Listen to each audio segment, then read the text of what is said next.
Paris থেকে ডিজাইনটা আমাকে পাঠিয়েছিল।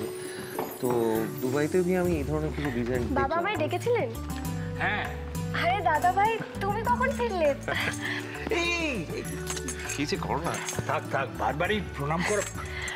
আমরা কিন্তু একদিন তোমায় খুব মিস করেছি। আমিও খুব মিস করেছি, কিন্তু কি করা যাবে, কাজ ফেলে তো চলে আসা যায় না। তোমার দাদা ভাই তোমার জন্য একটা বড় উপহার নিয়ে এসেছে। উপহার?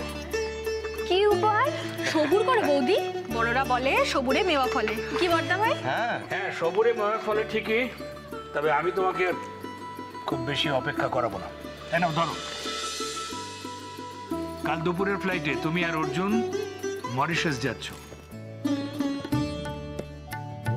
মরিশাস? হুম। মরিশাস নামটা প্রথমে শুনলে মনে হয়। প্রথমবার শুনিনি দিদি ভাই, তবে প্রথমবার যাব তো তাই একটু অবাক হচ্ছি। আচ্ছা দাদা ভাই, কি দরকার ছিল বলো তো এসবের? তুমি ফিরে এসছো, এটাই তো আমার কাছে সব থেকে বড় উপহার। এটা তো শুধু তোমার নয়, এটা তো অর্জুনেরও। আর তাছাড়া অর্জুন আমার ছোট ভাই, ওর জন্য এটুকু করতে পারবো না? মেজদা ভাই কিন্তু ঘুরতে যেতে ভীষণ ভালোবাসে। হ্যাঁ, এই তো ঘুরতে যাওয়ার সময়। আর তাছাড়া তো একই রকম ছেলে মানুষ রয়ে গেছে। এটা আকাশ ঠিকই বলেছে, অর্জুন এখনো ছেলে মানুষ, খুব সরল বাচ্চাদের মতো। হ্যাঁ, একটু খামখেয়ালি। বাবা, তোমার মনে আছে সেই ছোটবেলায় একবার ওই স্কুলের প্রজেক্ট না কি করবে বলে সামনের দোকানে কি সব কিনতে গেছিল, সেই দোকানদারের সঙ্গে ঝামেলা হলো, তারপরে রেগে মেগে হাতে একটা 100 টাকার নোট নিয়ে গেছিল, ছিঁড়ে টুকরো টুকরো করে ফেলে দিল। তার মনে নেই? সে একটা দিন গেছে বটে।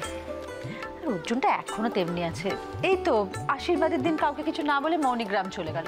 আমরা তো সবাই টেনশনে মরি।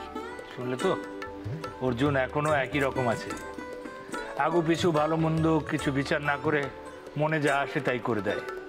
তোমাকে কিন্তু ওকে একটু শক্ত হাতে ধরতে হবে। না কি জানেন তো বাবা, আপনি বালিকে যত শক্ত হাতে ধরবেন, বালি ততটাই হাত থেকে ফসকে যাবে। জানি আমি, তবে অহনার উপর আমার ভরসা আছে। আমি জানি ও ঠিক পারবে, কাকে কতটা শক্ত হাতে ধরতে হয় সেটাও খুব ভালো রকম জানে। হ্যাঁ, একটু সময় লাগবে, কিন্তু ও পারবে। ঠিক বলেছ, আমারও তাই বিশ্বাস। আমার অর্জুনকে একমাত্র অহনাই সামলাতে পারবে।